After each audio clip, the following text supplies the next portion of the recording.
Bom, gente, oito Bom e 10, né? dia. Bom dia, já dei 10 minutinhos de tolerância, né? Para a gente começar, né? Assim, 8 e 10 já tá bom. Para começar, a gente já tem 26 pessoas, então são 20, dos 30, tem 23, porque tem eu, né, que não sou aluno, também eu chamei o meu núcleo de pesquisa. O Abimael está assistindo a aula e a Joeline então, também vão assistir a aula. São membros do NEMOS, né, que é o Núcleo de Educação, História e Ensino de Música. Sejam bem-vindos. Né? Então, eles estão conosco aqui, acompanhando também a aula. A Márcia entrou também? Eu não vi a Márcia, não. Acabou de entrar, não? Ah, é? A Márcia tá aí, Márcia. E a Márcia também, que é do doutorado, também está assistindo a aula. Então, bom dia, gente. Olha só. Hoje, né, como foi falado, a nossa aula seria à tarde, mas a gente está nesse momento aí de pandemia que as companhias aéreas estão trocando os voos loucamente, né?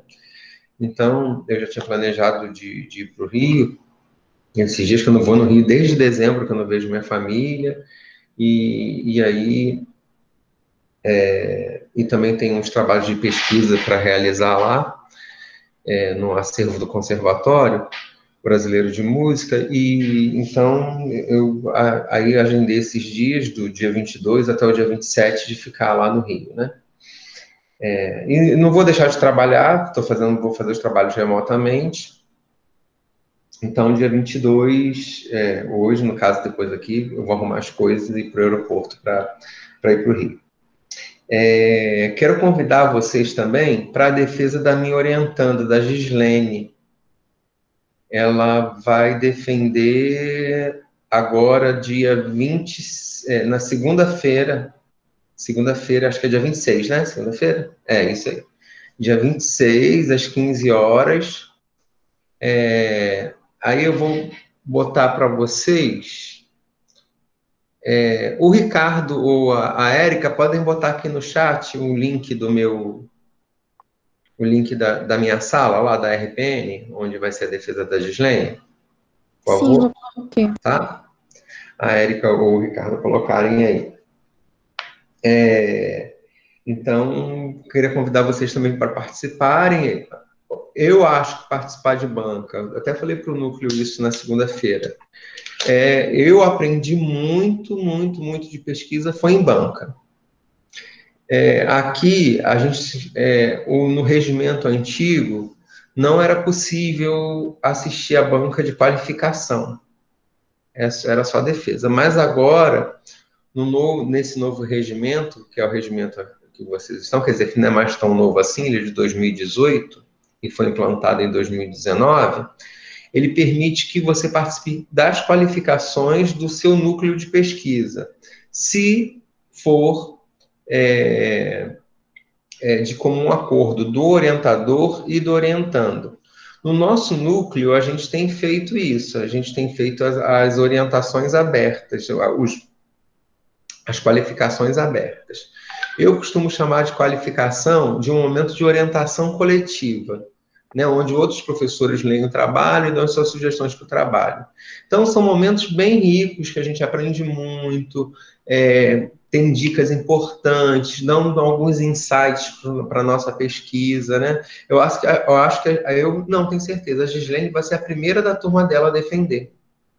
Vai ser a primeira pessoa da turma, né? Da turma dela que vai já para a banca de defesa. Então, estão todos convidados. A Érica e o Ricardo, não sei se já colocaram, eu vou colocar aí no chat o link. Já coloquei. Tá? Obrigado, Érica. E sobre a disciplina, eu também queria falar com vocês o seguinte: eu fiz aquele cronograma e aí eu pensei até da gente abrir isso publicamente, sobre os temas, Eu chamei um especialista em cada área para falar nas aulas. Então, na aula do dia 29, que é a questão da leitura e da escrita como estratégia de, de libertação, de liberdade, estratégia abolicionista, eu chamei a professora Alexandra Lima da Silva, da UERJ, que pesquisa essa questão da leitura e da escrita como estratégia de liberdade dos escravos, né? Aqui no Brasil. Então, dia 29 vai ser a professora Alexandra que vai falar, tá? Aí eu já tenho um texto que ela mandou de referência e eu enviei para vocês esse texto. Vocês já viram? Já enviei o texto do dia 29 para vocês lerem, para a aula, dia 29. Aí, dia 5, aí a gente vai inverter um pouco a ordem, que é a questão, viria dia 5 a questão da educação doméstica versus educação domiciliar, né? Mas aí, a especialista disso no Brasil é a Maria Celi Chaves Vasconcelos. Para vocês terem noção, ela é consultora do Conselho Nacional de Educação, né? E eu liguei para a Maria Celi, convidei a Maria Celi, e ela não podia no dia 5, ela só podia no dia 12. Aí eu inverti, eu coloquei a questão dos manifestantes, manifestos e manifestações para o dia 5, para o dia 5, e a questão da educação domiciliar, educação escolar, para o dia 12. Então, no dia 5, que a gente vai tratar dos manifestos. O Marcelo já me mandou o texto também. Em breve eu mando para vocês, como uma semana antes eu mando para vocês. O Marcelo também fez um mestrado, doutorado, pesquisando sobre manifestos, movimentos dos professores, movimentos intelectuais e manifestos.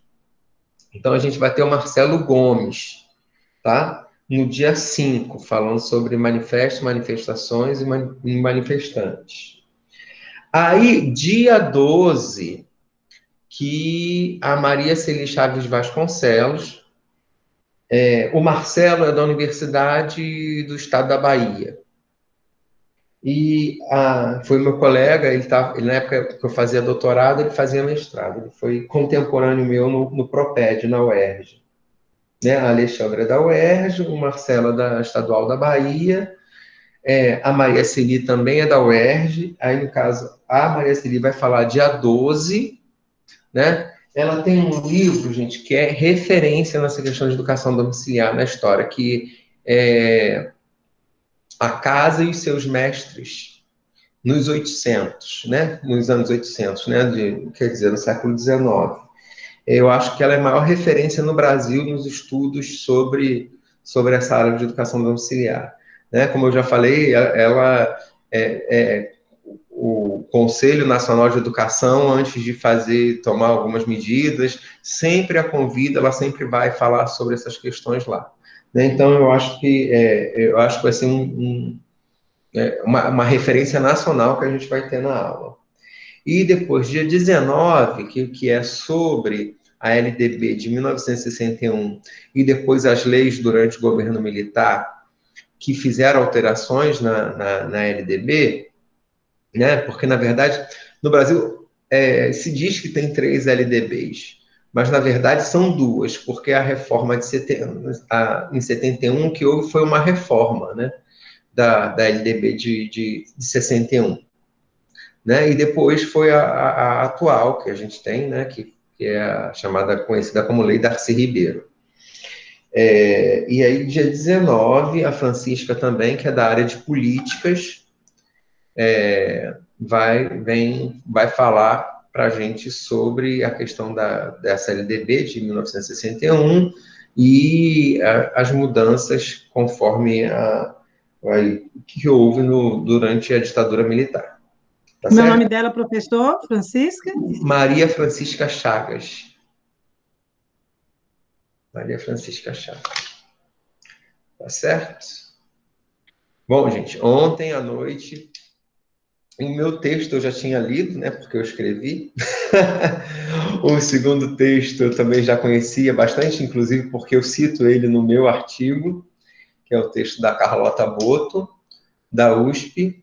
E o terceiro texto eu dei uma olhada, li ele rapidamente, assim, quando eu fui escolher os textos para a aula. Aí ontem à noite eu li os 3 textos, viu? Fiquei até quase 1h da manhã lendo. Inclusive lendo o meu texto para ler, eu lembrar o que eu tinha escrito, né? O texto de 2018, já tem 2 anos, né? Algumas coisas a gente vai esquecendo.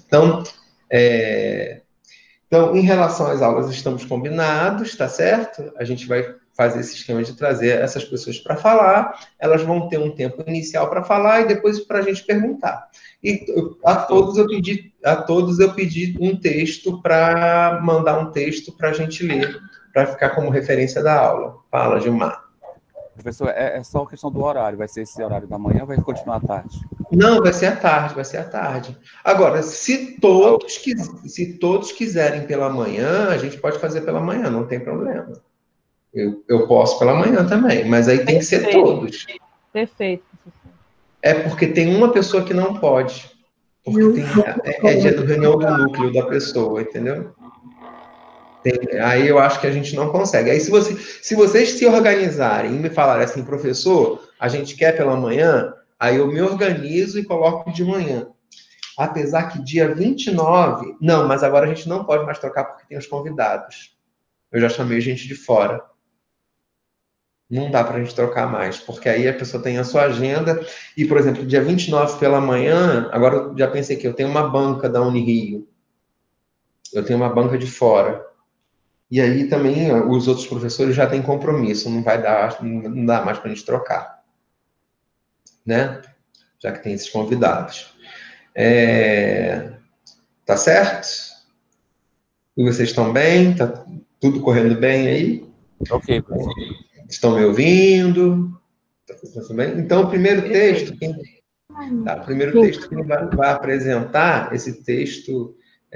Luz que emana do trono, é de um autor muito bom, um pesquisador maravilhoso, esse texto. Eu vou passar então a palavra para a Érica, e aí, Érica, você coloca a apresentação, né? Eu tenho que liberar aqui, que nem na RPN, ou você mesmo coloca aí? A Odilane vai projetar os slides para mim aqui, por problemas técnicos. Ah, tá. E eu preciso liberar? Não, né? Não é que nem a RPN, não, né? Acho que não, também não entendo muito pitch. Porque na Deixa eu RPN aproveitar, professor, para me falar. Eu li os 3 textos e eu lhe digo que o primeiro, realmente, o autor tem uma linguagem bem mais clara. Eu adorei o primeiro texto, consegui compreender direitinho. Os demais eu fiquei meio assim, viu? Parabéns, texto muito bom. Esse texto aí que eu fiz, é engraçado, né? Que esse texto eu fiz é uma revisão de literatura, eu não apresento nada novo, é uma revisão de literatura, mas é um dos textos meus mais citados e um dos textos que muita gente fala, muitos professores falam que usam nas aulas, né? Ele eu tentei fazer de maneira bem didática, assim, né? Tá ótimo, professor. O texto eu gostei. Bom dia. Amei esse texto.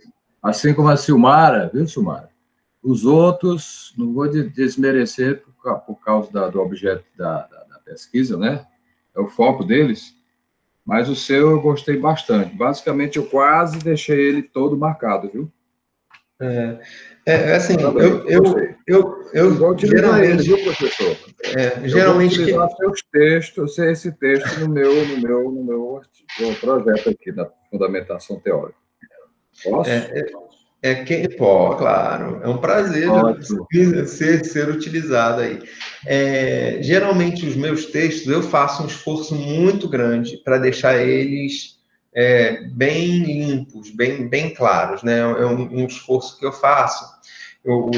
Quando no mestrado, a disciplina de currículo quem deu foi Antônio Flávio Moreira Barbosa, que é uma referência de currículo no Brasil, né? E ele falou o seguinte: o texto sofisticado é o texto que você trata das questões complexas e soa da maneira mais simples. Ele falou isso. Então, eu tenho isso na cabeça. O texto sofisticado é que você trata de uma questão, né? Você vai tratar de uma questão complexa. Por exemplo, situar a pessoa no século XVIII, a gente está no século XXI, não é uma coisa fácil, né? Então, tentar tratar de uma questão complexa de maneira bastante simples, que as pessoas entendam, né? Mostrando o que você fez. Então, esse aí esse é o critério que eu uso. Então, eu sempre penso o seguinte, e aí vai outra dica para vocês, para escrever o texto. Pense que você está escrevendo para um leigo inteligente, mas com uma pessoa que não domina o assunto. Esse é um outro critério que eu tenho. Então, assim, pensa que eu tenho um leigo inteligente que entende que eu vou explicar, mas ele não conhece o assunto. Então, você precisa deixar tudo bem claro. É uma outra dica também que eu dou, assim, para quem vai escrever. Tá? Então, Érica, a palavra é sua, meu amor.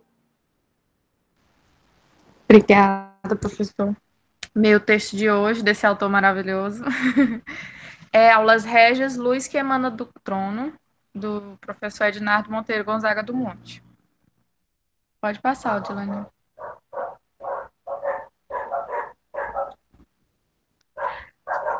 Aqui na introdução, foi realizado um levantamento com 20 alunos concluintes do curso de licenciatura em música que cursaram a disciplina de História da Educação.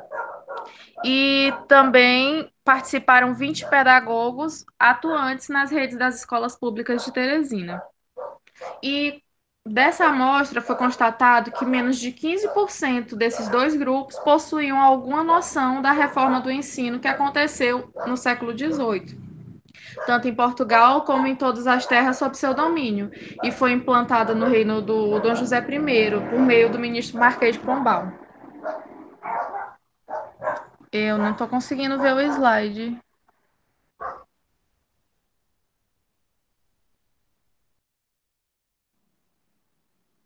A gente está vendo. A gente está vendo, Érica. Então deve ser algum problema na minha internet. Mas a gente está vendo. Está no primeiro slide da introdução. Tá bem, pois eu vou continuar aqui. Aí vai falar também que outra sondagem foi feita no portal de periódicos da CAPES. E lá foi constatado que naquela plataforma tinham somente 3 artigos que os termos aula régia apareciam no título. E esses 3 trabalhos eram o trabalho de Cardoso, de 1999, que falava a respeito da implantação e consolidação da reforma pombalina no Rio de Janeiro. Também o estudo sobre as aulas régias e os salários dos professores de Minas Gerais, que foi escrito por Moraes Oliveira e Margotti. E o mais recente, que é de 2016, as aulas régias no estado do Grão-Pará, Arreado Tambara. Pode passar o slide aí, eu não estou vendo. Passou, já estamos no seguinte. Professor, eu posso entrar e sair de novo da sala para ver se eu consigo ver, para acompanhar certinho? Ou então você não tem o slide no seu computador. Acho que você pode abrir no seu computador, avisa, vai passando. Vai que eu não estou conseguindo ligar meu notebook. Tá. A Odilane está passando para mim. Eu tive um problema aqui. Tá, então sai e volta. Porque aí fica ruim de acompanhar.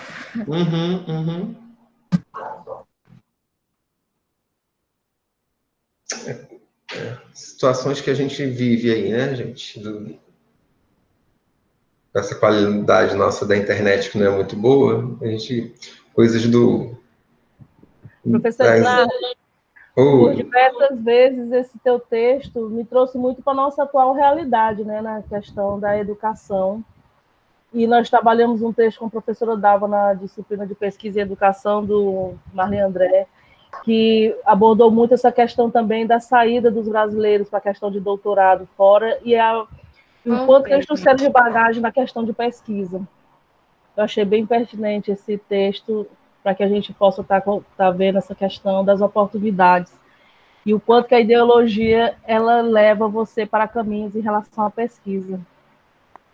O que acontece é que esses documentos, né, quando a gente está tratando aí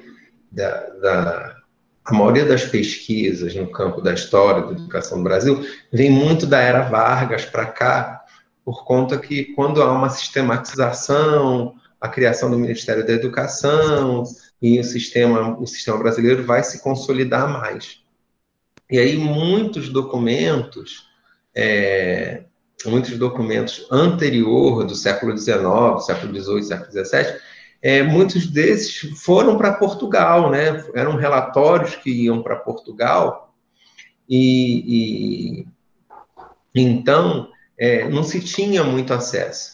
Então, nesses últimos 20 anos, com as políticas de internacionalização da ciência no Brasil, né, muita gente foi fazer o sanduíche em Portugal, né, como eu, né, fui para a Espanha, foram para outros países, e muita gente foi fazer o doutorado ou parte do doutorado na Europa. Então, por conta disso, tiveram acesso a esses documentos que não se tinha antes, né? E também houve a questão da globalização, que a gente também tem que considerar, que hoje, se você quer ter acesso a uns documentos, você abre lá a hemeroteca da Biblioteca Nacional, você pode buscar no CPDOC, há vários arquivos que, por exemplo, quem está aqui no Piauí, eu escrevi esse artigo estando aqui no Piauí, né? Então, você hoje tem acesso a muita coisa que você não tinha antigamente. Então, os próprios arquivos também portugueses têm muito material digitalizado, né? Tem muito acervo digital que você tem acesso a esses documentos hoje. Então, a gente vai fazendo a parte histórica por camadas, né? Por exemplo, a minha pesquisa do mestrado e doutorado foi na era Vargas. Hoje eu pesquiso viajantes do século XIX, trabalho no século XIX. Há pessoas que, por exemplo, esse texto aí eu já fiz do século XVIII, né? A gente pensa que para entender a história, por isso que eu não liguei ali de trocar a Maria Celi com a Alexandra, que pensa que a história, você tem que aprender a história de maneira linear, seguindo a linha do tempo. Isso é uma coisa vencida. Não, você tem que entender a lógica de cada período, entendeu? Então, por exemplo, há alguns hoje, pessoas no campo, seja da história da educação, ou seja da história, que fazem os estudos da atualidade, da história do tempo presente e vai voltando, né? Quando a gente pensa na educação, geralmente, eu até fiz essa linha vindo dos jesuítas, porque eu preciso entregar depois para a Rosana, que vai pegar já da redemocratização para frente. Eu até fiz isso, mas geralmente quem fez na antiga disciplina de História da Educação, eu não seguia a ordem cronológica. Eu era por fontes. Então, a história da educação a partir de cartas, a história da educação a partir de autobiografias, a história da educação, histórias de viagens, de formação, né? Pela história oral, e ia pelas fontes, não seguindo esse movimento cronológico como a gente está propondo dessa vez. Érica já está aí de volta, né? Já sim, estou aqui. Então tá. Então a palavra é sua. Ok, obrigada. Aí, continuando. Esses dados que anteriormente eu citei para vocês apontam o afastamento da história da educação de um importante e longo período da educação no Brasil colônia, que adentrou até o Império. E esse período é importante de ser abordado para cultivar tanto o ceticismo saudável, fomentar a compreensão e convivência, as múltiplas identidades das comunidades reais e imaginárias, e pensar o indivíduo como produtor da história. Teve seu início em todo o Império Português, em 1759, com a reforma... Posso comentar, Érica, só sobre as justificativas aí do texto? O texto é seu.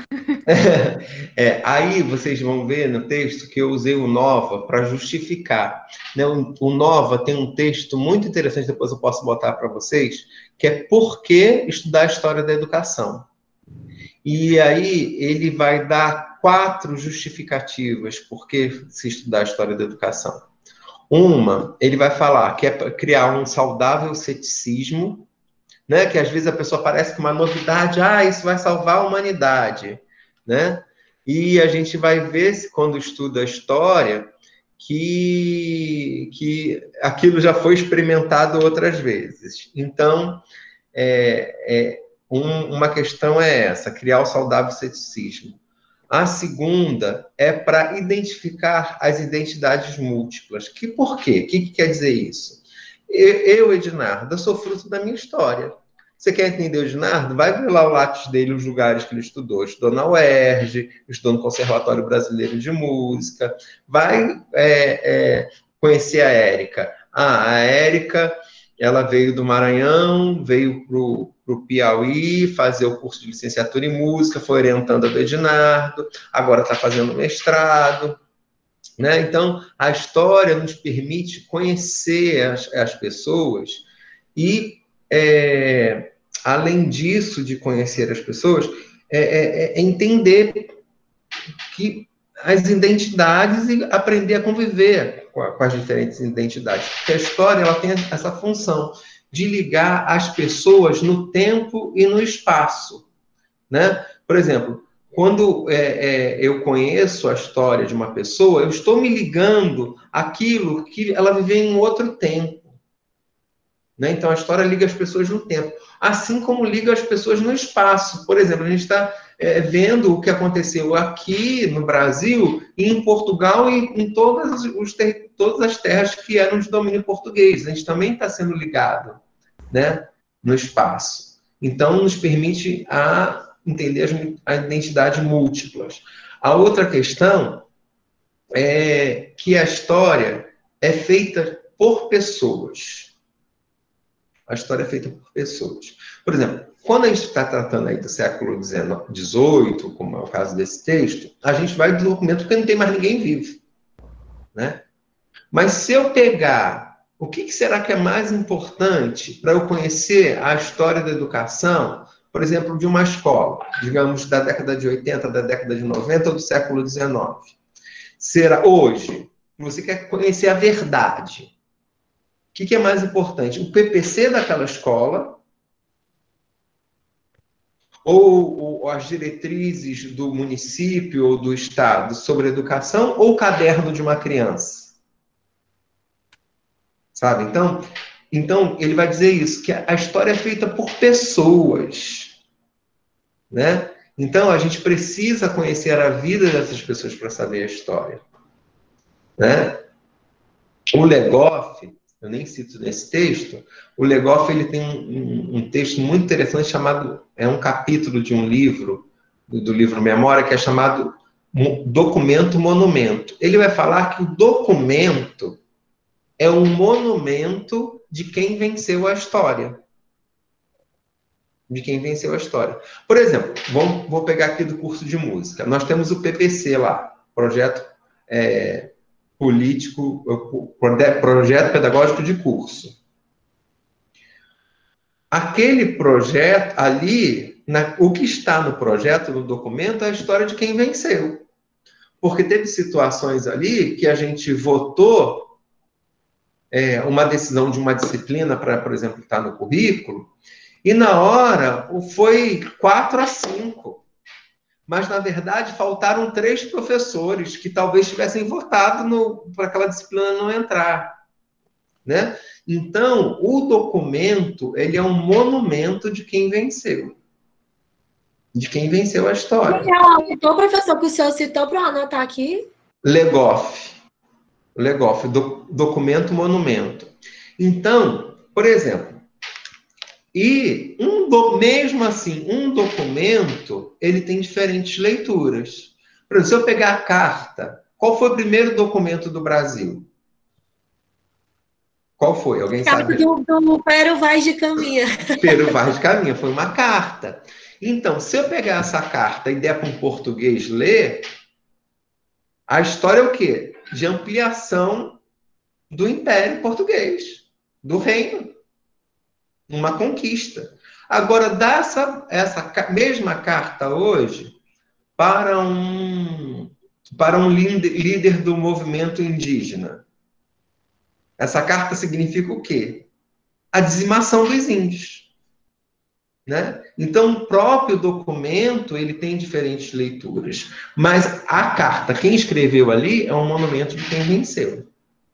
Até mesmo, professor, o senhor coloca lá no seu texto a respeito dessa questão da pesquisa por oralidade, o quanto que isso é tão atual, exatamente porque é mais difícil de você ir atrás da fonte, e o quanto que isso hoje é importante para que a gente possa estar vendo do outro lado, porque a gente só sabe a história do vencedor, como o senhor mesmo colocou. Por isso que a questão do negro hoje está sendo tão falada, e que hoje é necessário, sim, essa pesquisa dentro de quilombos e pesquisa através de memória e da oralidade, exatamente por causa disso. E Legoff, ele trabalha muito bem mesmo essa questão da memória. Então, assim, né, como eu estou falando, outra questão é que a história é feitas por pessoas. Então, entre uma lei, por exemplo, ou como eu falei, um projeto político-pedagógico de uma escola e o caderno de uma criança, o documento mais importante hoje para a história é o caderno de uma criança. Porque ali vai estar o que realmente acontece, a vida como ela é. Entre estar num diário de classe que o professor faz, né? Um diário de classe que o professor vai preencher para dar conta do que o supervisor dele, o coordenador, vai cobrar dele. E um caderno que ele anota, igual esse meu caderninho aqui, que eu anoto tudo das minhas aulas, entre o que está no cigarro e o que está no meu caderno, onde está a história mais próxima da realidade? Entendem? Então, isso, que a história é feita por pessoas. E o quarto motivo para a gente estudar a história da educação é que sem história não há mudança. Por quê? Uma coisa, ela só existe se ela tem história. A história, o principal intuito da história é vencer a morte. É vencer a morte. Então, se eu não tenho registro daquilo, se eu não tenho um estudo sobre o que aconteceu, nunca vai haver mudança, porque eu não sei o que existia antes. Né? Então, são as 4 justificativas que o Nova dá. Eu tenho, depois eu posso botar isso para vocês, mas também ele se inspira, deixa eu ver se eu aqui, naquele livro, tá aqui, ó. Ele se inspira nesse livro aqui, ó, do Cambi, A História da Pedagogia. Aqui, esse livro também, o primeiro capítulo dele dá excelentes justificativas. Se você quer fazer uma parte histórica na sua dissertação, na sua tese, o primeiro capítulo aqui do Cambi, na História da Pedagogia, e esse texto do Nova, porque é a história da educação. Esse posso postar depois, que está no livro da Stefanô com a Maria Helena Câmara Bastos. Então tá, Érica, já dei meu recado aí. Desculpa. Nada, tá aberto aqui para a hora que você quiser. Aí, continuando. Teve seu início em todo o Império Português em 1759, com a reforma implantada pelo Marquês de Pombal, que perdurou no Brasil até 1834. E foi encerrada com a Lei de 12 de agosto, que era caracterizada pela descentralização do ensino, mas ele continuou na Europa até 1860. A nomenclatura aulas régias refere-se ao modelo educacional imposto pelo governo real português por meio da reforma pombalina. A reforma, ela chegou para interromper o combate dos soldados de Cristo, os jesuítas. Eles foram expulsos do Brasil e de todos os domínios da coroa portuguesa. E a intenção era suprimir essa formação religiosa e do duplo poder, que tinha o professor como se fosse tudo, o aluno. E a intenção dele era tanto de catequizar como instruir. O Fonseca sinaliza que o distanciamento das aulas régias acontece pelo fato dos historiadores da educação focarem suas pesquisas nas escolas e suas relações institucionais e sociais, utilizando os corpos documentais como fontes produzidas pelas instituições, por essas evidências serem mais acessíveis, de mais fácil manuseio, como foi falado também anteriormente na fala da Odilani, a utilização da história oral também como fonte.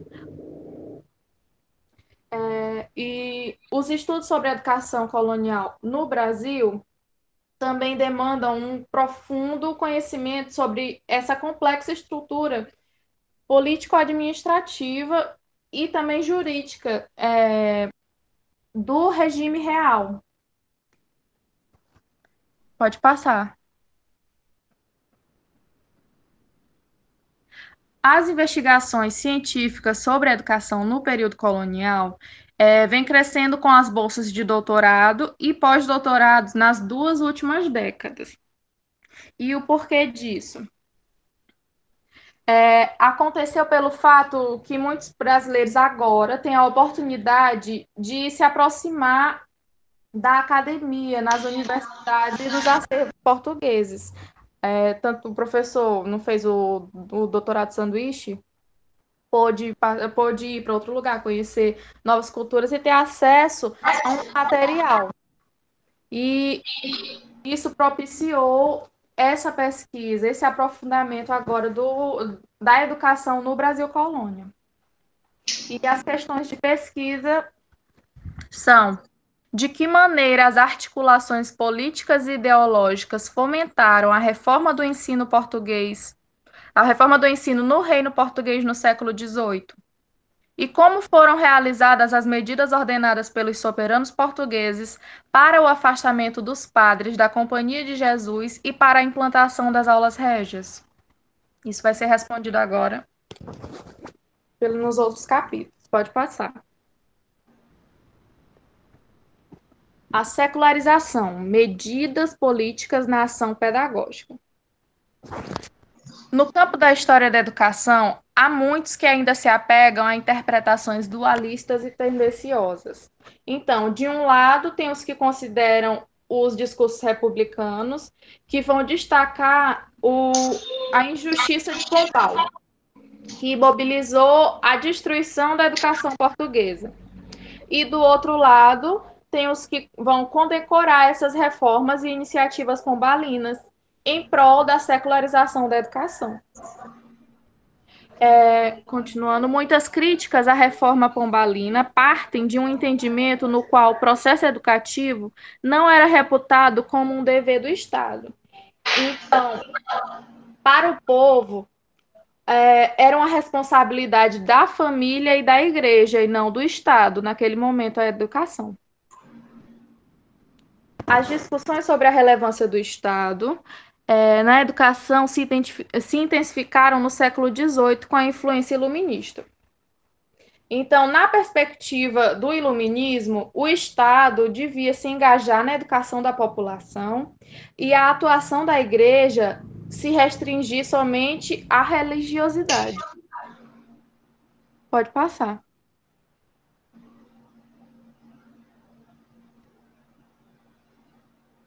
Então, aqui. Palares Burke questiona a boa-fé dos líderes reais. Muitas decisões sobre as aulas régias não estão fundamentadas ingenuamente nos ideais iluministas. As medidas tomadas na esfera pública eram de caráter despótico. E essa reforma trouxe para o lado do governo real muitos dos intelectuais do período que pesquisavam o iluminismo, que acreditavam no iluminismo, então era uma medida política também. É por meio das aulas régias que se inicia um projeto e a vigência da escola pública no Reino Português. Então, mesmo que oferecido gratuitamente na época, os jesuítas eles cumpriam a missão deles, mas focando na formação dos herdeiros, que eram das classes dominantes da época. E a ação pedagógica, que era voltada para os indígenas, não visava a educação deles, mas a captação de servidores fiéis. As aulas régias foram, ao longo do tempo, uma ampliação do raio e ação educacional. E por que essa ampliação? Os professores régios, eles passaram também a abranger no seu ofício o ensinar alguns negros e mulheres, porque os jesuítas, eles só ensinavam os homens, e os escravos também não entravam. O Papa Benedito XIV perfilou-se com os que ficaram com a coroa. Juntaram-se as forças do trono e do mais poderoso homem que representava o altar divino. Então, com essa junção do Papa com a coroa, o povo passou a olhar a Companhia de Jesus como sacerdotes suspeitos. O contexto agora já era mais favorável para o ministro Marquês de Pombal. Pode passar.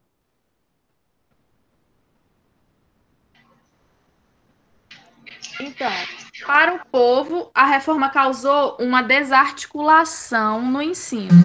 O problema não era somente um sistema ou tipo pedagógico que se transformou ou que se excluiu.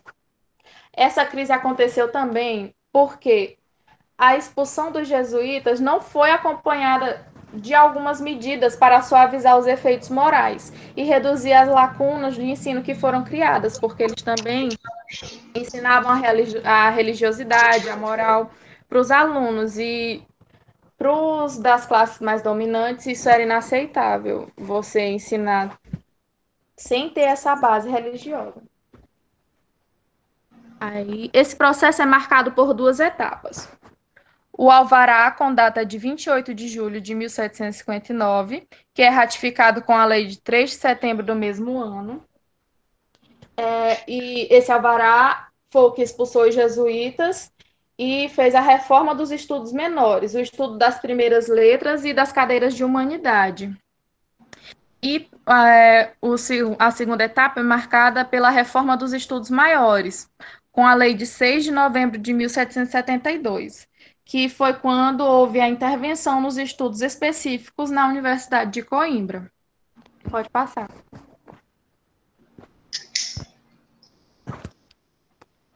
Agora vamos falar do controle das aulas, professores e captação de recursos. As aulas régias inicialmente foram pensadas com a gratuidade do ensino. Contudo, entre os anos de 1759 e 1771, os docentes recebiam seus ordenados por meio das câmaras municipais.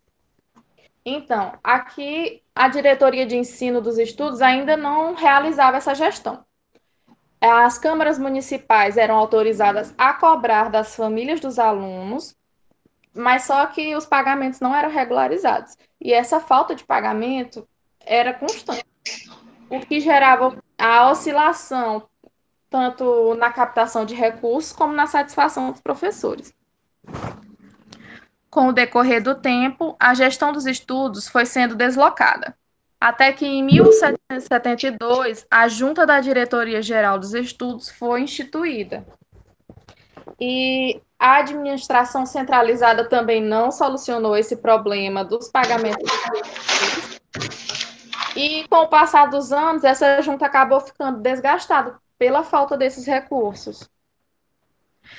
Uma estratégia para a manutenção foi a consolidação e continuidade das aulas régias.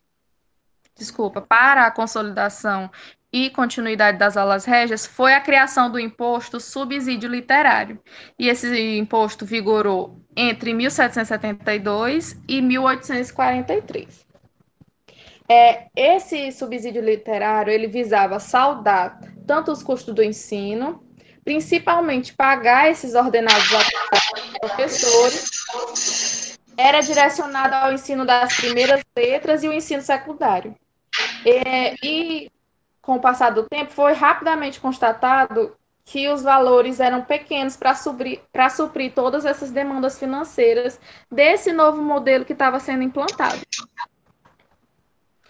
Inicialmente, as juntas da Real Fazenda das capitanias eram encarregadas pelas arrecadações do subsídio literário e também administravam os pagamentos dos professores. para esses professores receberem os salários, eles tinham que provar que eles estavam desempenhando as funções com um bom comportamento. E mesmo provando, boa parte desses professores ficavam bastante tempo com os ordenados atrasados. Tinham alguns que passavam anos para receber. E o quantitativo desses proventos eram distintos também. Então, cada um podia receber um valor diferente, que variava de acordo com a cadeira deles e também com a demanda dos alunos e o volume da população local.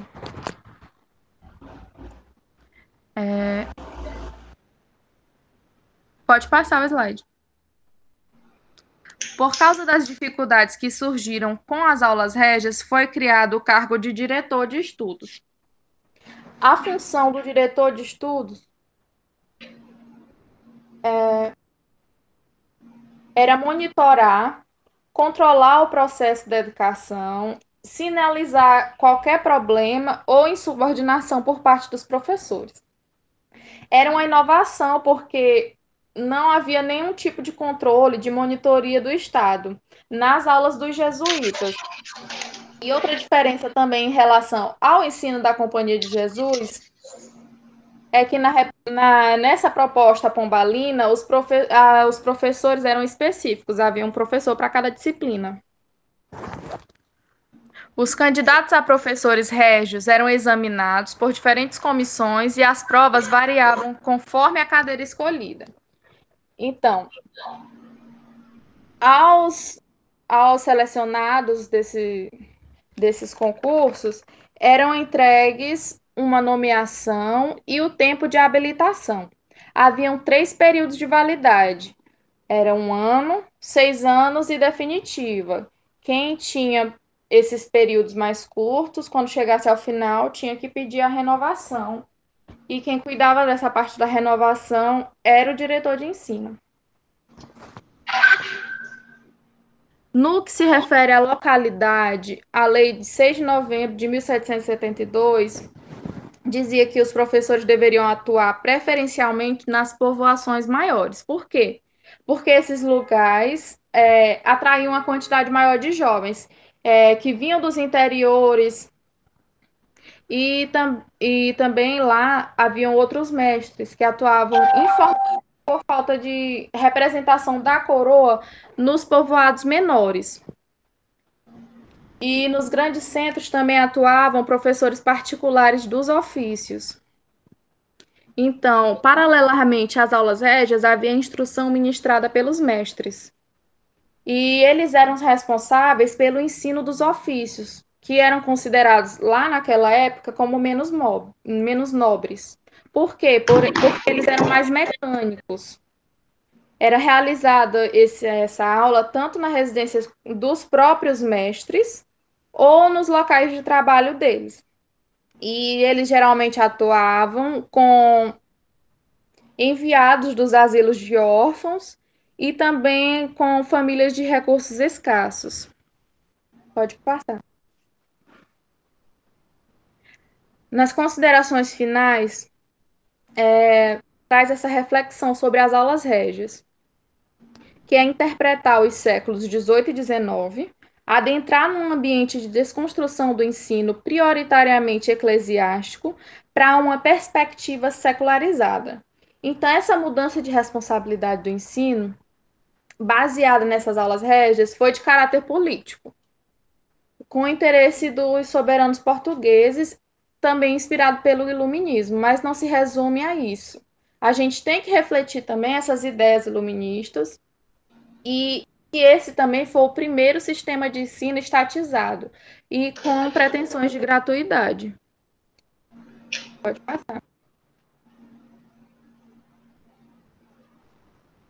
Aí eu trago as referências no final. Muito obrigada. Agora vamos abrir para debater, quem quiser falar. Eu vou fazer uns comentários, tá, Érica? Vou fazer uns comentários antes da gente entrar. Né? Tem um livro muito bom que é chamado Combate dos Soldados de Cristo na Terra dos Papagaios. Eu até uso esse termo aí né? E põe a referência aí. Então, os soldados de Cristo, o combate dos soldados de Cristo, que seriam os jesuítas, na terra dos papagaios, que seria o Brasil, né? A gente tem que pensar que quando a gente vai tratar aí do século, no caso do século XVIII, do século XIX, que a escola não se configurava como ela se configura hoje, né? Tendo os espaços específicos, um currículo articulado como tem hoje, né? Era um momento ainda que as escolas estavam se organizando, né? A gente a gente não pode olhar pensar que a escola daquele tempo como a escola de hoje, né? Uma coisa que dificulta muito a gente fazer uma pesquisa quando se trata desse tempo. Agora, a gente tem que tomar cuidado quando vai fazer essa análise para não replicarmos um discurso republicano sobre o Império.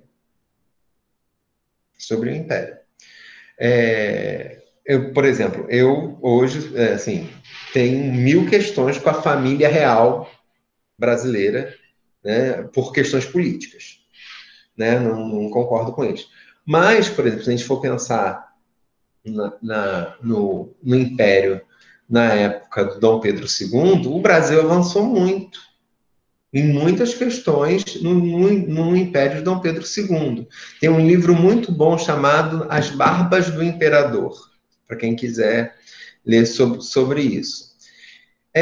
A gente tem que tomar cuidado, quando vai se tratar também do século XVIII, do século XIX, com as críticas que são feitas pela República, né? E a gente tem que pensar que a República foi instalada no Brasil como um golpe. Também foi um golpe de Estado, né? Então, a gente tem que tomar muito cuidado quando vai falar do Império, para o quê? Sempre que, por exemplo, assim como as aulas régias, a gente tem que tomar cuidado. É claro que as aulas régias não foram implantadas a sua vinculação com o iluminismo de maneira ingênua. Não foi algo ingênuo, né? Aí no Brasil colônia, o rei tinha as suas intenções, né? Mas, por exemplo, quando a gente vê aquela coisa caricata que a gente vê no Brasil, de Dom João com um frango no bolso, a gente tem que pensar que aquilo era 1800, quando Dom João chegou. As questões que nós temos de higiene hoje, as concepções que nós temos higienistas, elas são do final do século XIX. O Dom João estava no início do século XIX, em 1808, quando ele chegou. Então, andar com frango no bolso era uma coisa muito elegante, muito chique para a época dele. A gente tem essa visão deturpada do Império Português, que é uma visão vendida pela República. Mas Dom João foi altamente estratégico ao sair de Portugal e vir para o Brasil, né?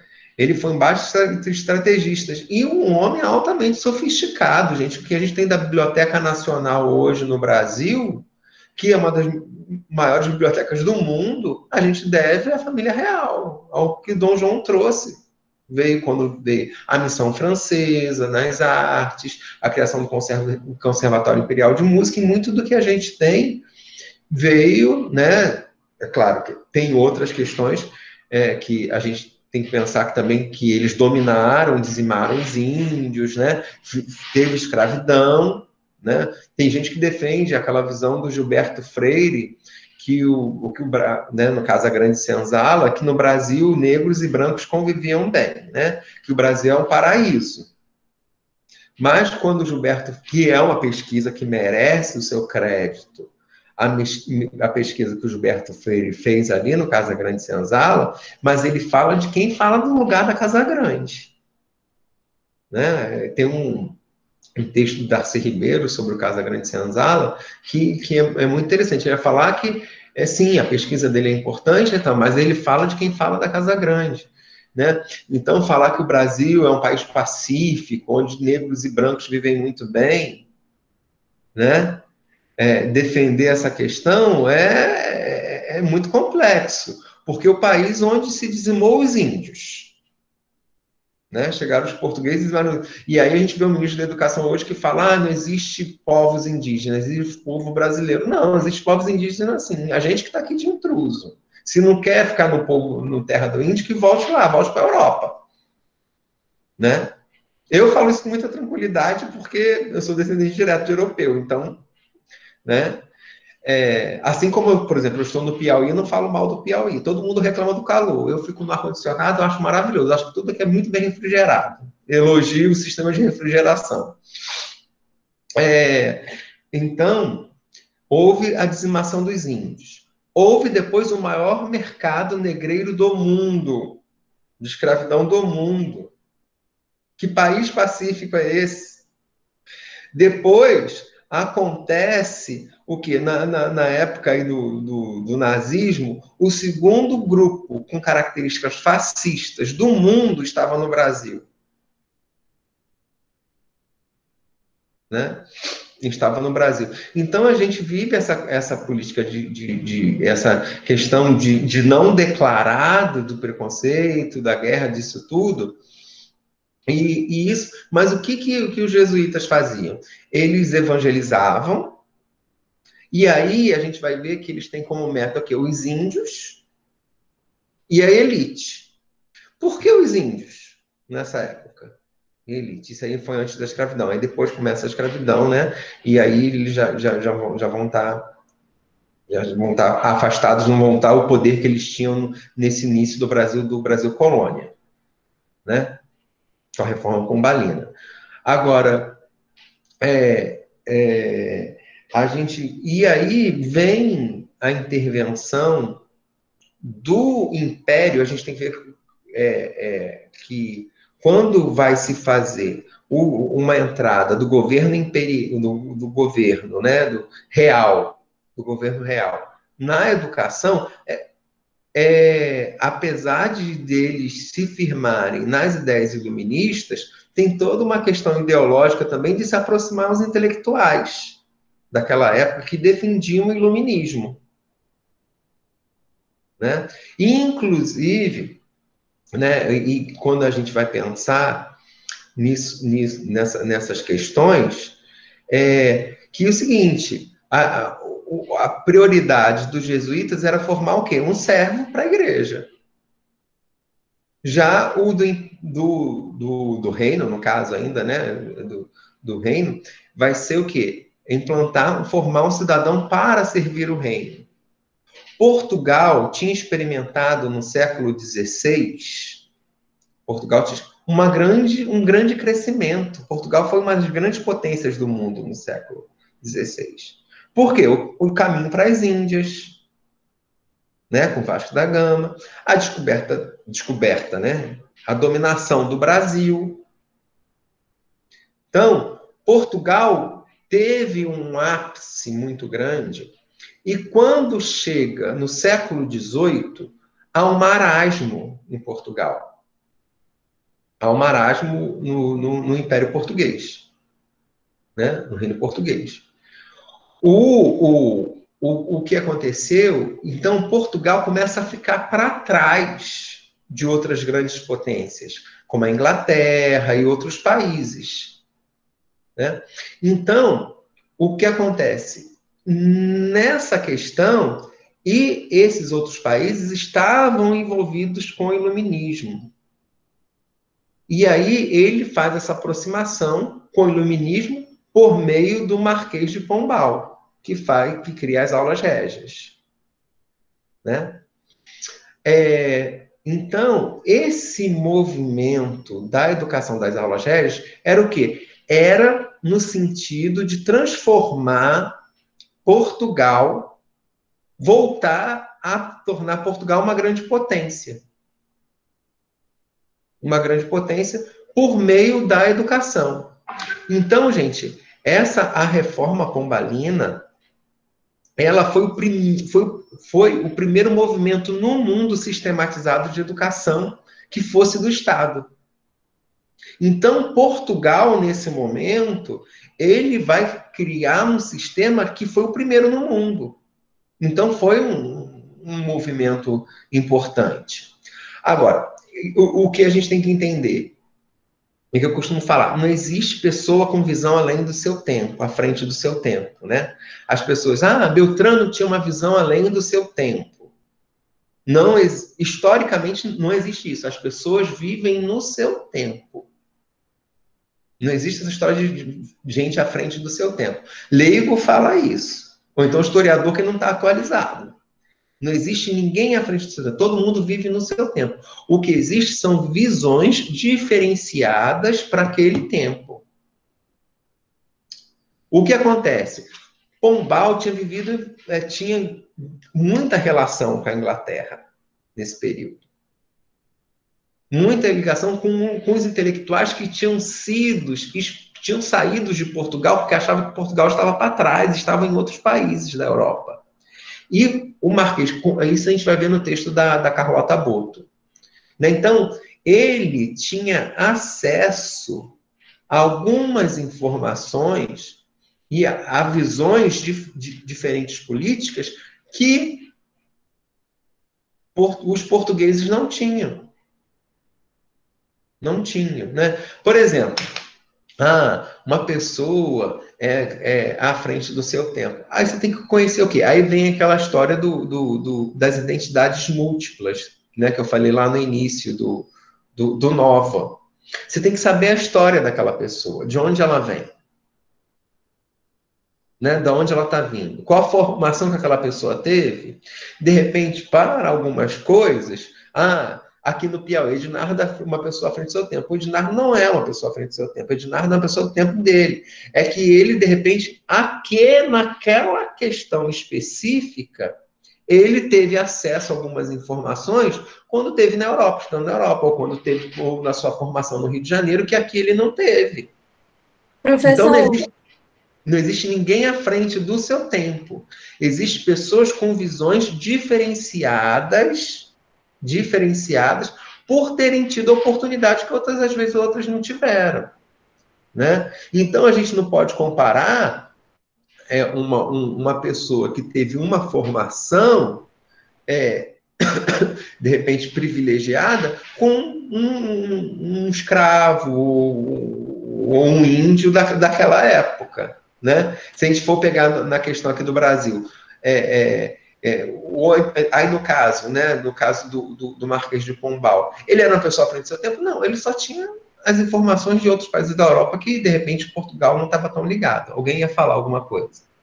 Só para complementar isso que o senhor está falando do Marquês de Pombal, a professora Carlota, no texto dela, coloca que Pombal foi moderno até onde era possível a Portugal daquele tempo ser. Só para complementar a fala do senhor. Isso.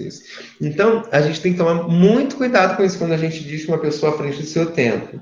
Então, esse vínculo com o Marquês de Pombal tinha a ver com essa intenção de Portugal se retomar uma grande potência, né? E outra questão interessante, que houve, isso não é comprovado, um atentado dos jesuítas à família real portuguesa. Né? Não, isso não se tem comprovação se houve. Mas professor, eu fiquei assim, eu fiquei com uma coincidência muito grande, este atentado, aí depois ele vai lá e acusa os jesuítas e os expulsa, né? Mas enfim, a gente não estava lá, né, para a gente saber. Não, e o interessante é o seguinte, que o Papa... Tá parecendo uma facada.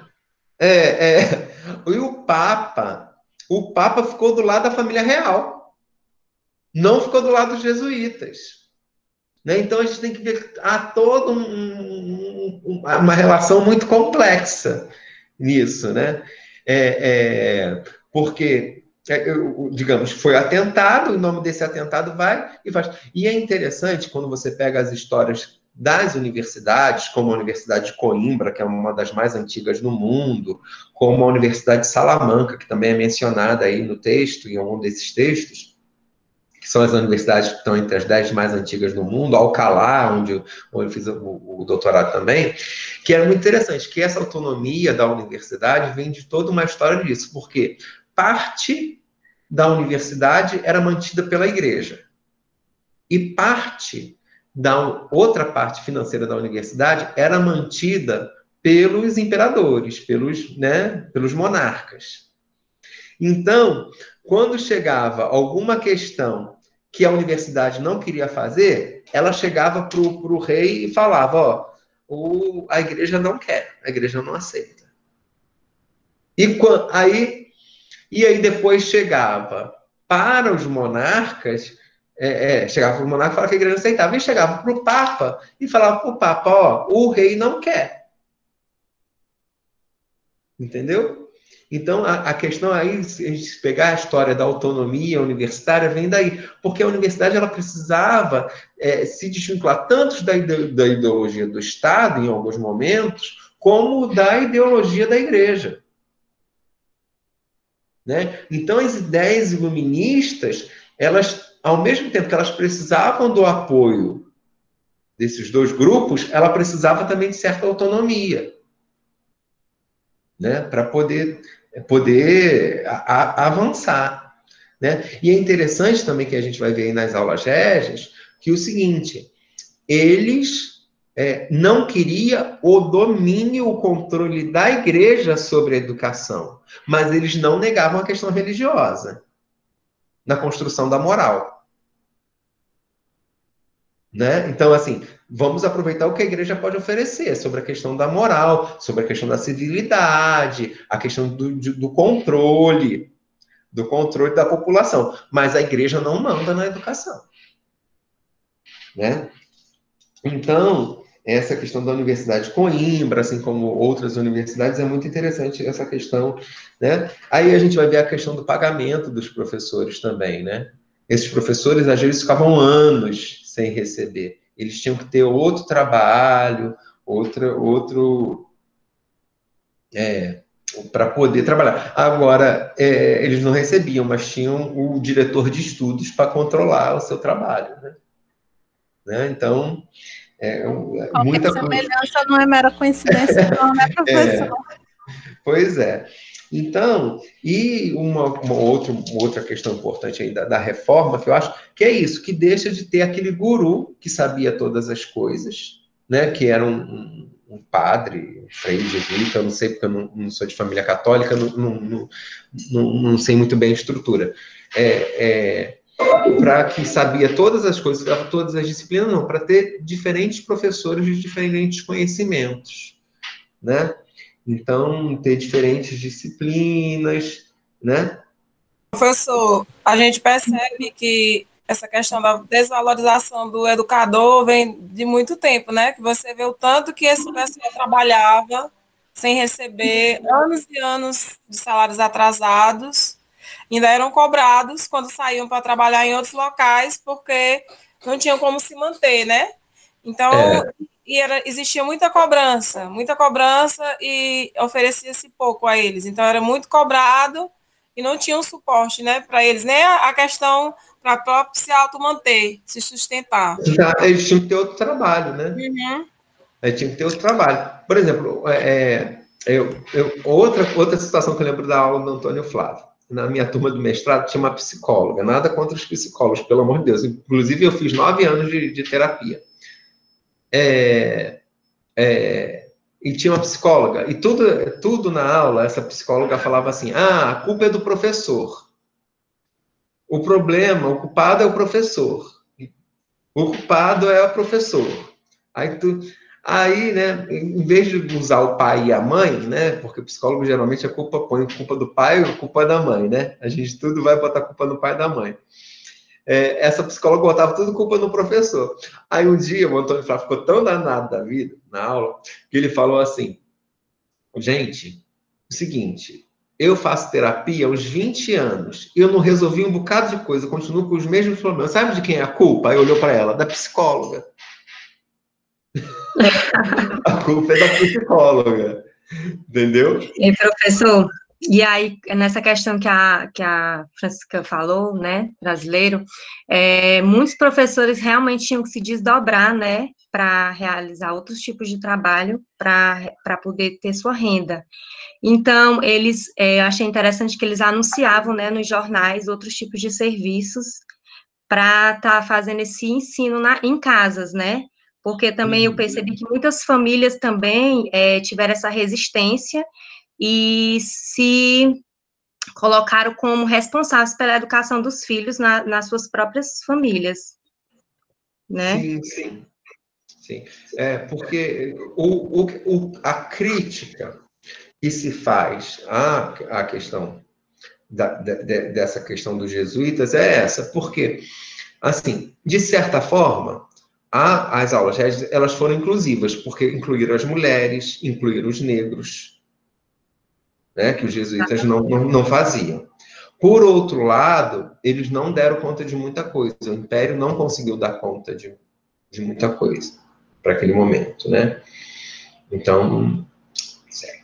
Bom, o segundo até porque também teve uma quebra também, né, professor, nesse processo todo, né? Porque, assim, a gente também tem aquela coisa de muitas, principalmente no setor educativo, mas também em outras áreas, tudo vem muito de cima, né? Então, assim, como aconteceu também com essa história dos jesuítas, a saída deles, né? Veio uma coisa determinada, né, lá do Império, e aí teve essa quebra, né, nesse processo todo, porque eles também não estavam preparados, assim como quando a gente fala da inclusão hoje, né, inclusão de pessoas com deficiência na educação, a gente vê muito isso, veio algo de cima, né, posto, sem qualquer tipo de como é que eu posso dizer, de análise realmente como essa inclusão se daria nesse processo todo, né, e aí o que a gente vê, na verdade, é só aquela palavra inclusão, né, uma lei para inclusão, mas quando a gente vai perceber isso na rotina e no cotidiano, a gente vê que não tem essa inclusão que é tão falada, né? Aí a gente volta para o que o Nova falou, que eu botei do Nova lá no início do texto, né? A história é feita por pessoas. As leis estão lá, ela é um grupo que lutou por aquilo, que é um monumento de quem venceu em algum momento, mas nem sempre aquilo acontece de fato, né? Acontece. Né? Inclusive, outro fator aí no texto aí que eu achei interessante foi a diferença entre o currículo filosófico e o currículo teológico, né? Que o filosófico ele era constituído de disciplinas como introdução à ciência, lógica no primeiro ano, matemática, física, e já o currículo teológico ele era mais relacionado mesmo com a teologia, tinha teologia moral, sagrada, escritura durante 2 anos, não tinha nenhuma dessas outras, não tinha, né?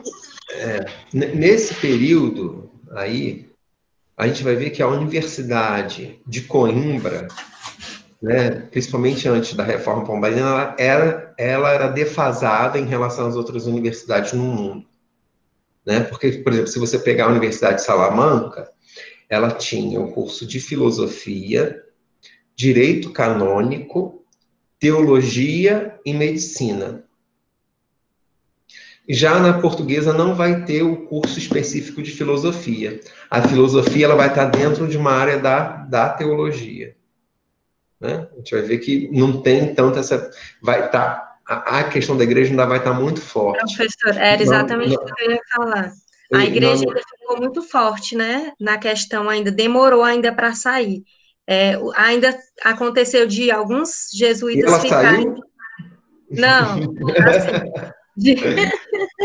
Ainda está por aí.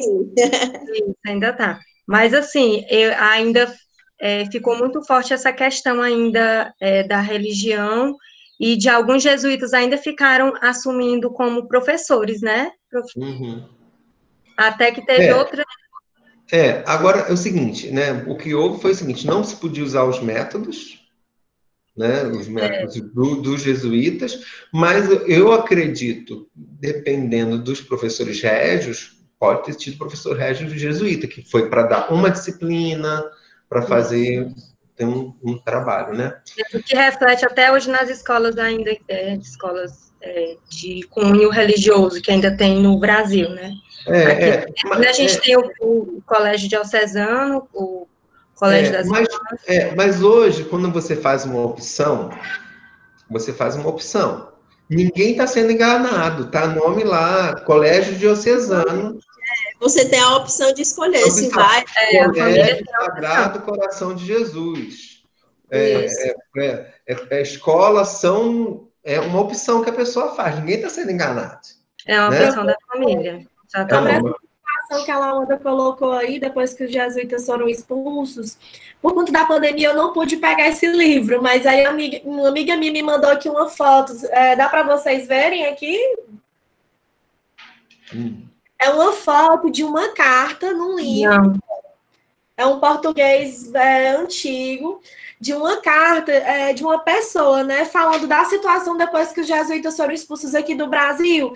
E aí ela diz assim: as principais pessoas dessa cidade me expõem que a total falta de mestres desde que foram expulsos os padres que se denominaram da Companhia de Jesus. Tem feito crescer a ociosidade da mocidade. Porque assim, como é um português que não é o de hoje, eu tenho dificuldade de ler. Por exemplo, dano está escrito com M no meio aqui. Mas mais ou menos assim, que logo quando aconteceu essa expulsão dos jesuítas, durante esse período, houve um período que ficou sem esses mestres, né? O Brasil ficou sem esses mestres, já que eles eram os jesuítas, né? Os primeiros professores brasileiros foram os padres. E pensar que é o seguinte, se você pega o quantitativo, era muito baixo em relação a como foi implantado em Portugal. Em Portugal, as aulas régias elas foram implantadas bem mais rapidamente que no Brasil, né? E nesse tempo no Brasil, a coisa ficou... O Flávio Reis, no texto dele, diz que foi 5,1% do total das aulas régias implantadas em Portugal. Só 5% veio para a colônia. Professor, só uma observação, uma fala que você fez. Hoje, desculpa, você ia falar. Não, pode falar, Dilani, pode falar, que eu falo depois, não tem problema não. Você colocou que as pessoas escolhem, né, digamos, o Colégio das Irmãs, o Diocesano, e que você já vai sabendo, concordo plenamente com o senhor em algumas situações, mas há situações em que não é uma escolha da pessoa, é a única oportunidade que tem, e mesmo assim, nós estamos vendo dia a dia o quanto que essa questão de posicionamentos ideológicos religiosos está indo para dentro da sala de aula e está sendo levado de uma forma ou de outra. Essa questão do laico está sendo esquecido dentro da educação brasileira e está sendo colocado de uma forma a garganta abaixo. Eu me desculpe lhe dizer, mas aqui mesmo no mestrado nós passamos por isso. Tem professores que têm posicionamentos religiosos e que a gente não tem outra forma de a gente dizer, não, eu vou escolher um outro mestrado por causa do posicionamento. Não existe, professor. O posicionamento do professor é levado sim para dentro da sala de aula, infelizmente, e está sendo colocado de garganta abaixo.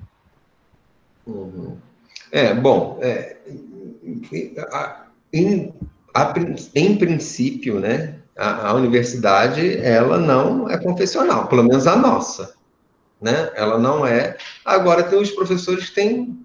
Aí nós vamos entrar numa questão muito polêmica. Vamos seguir para o próximo texto? Professor, eu queria comentar rapidinho. Juliana, não, eu gostei bastante do seu texto, né? E principalmente aqui no resumo, foi um tapa na cara, entre aspas, porque diz aqui, compreender a atuação do Marquês como retrocesso do ensino significa negar a relevância das ideias iluministas como objeto passível de análise.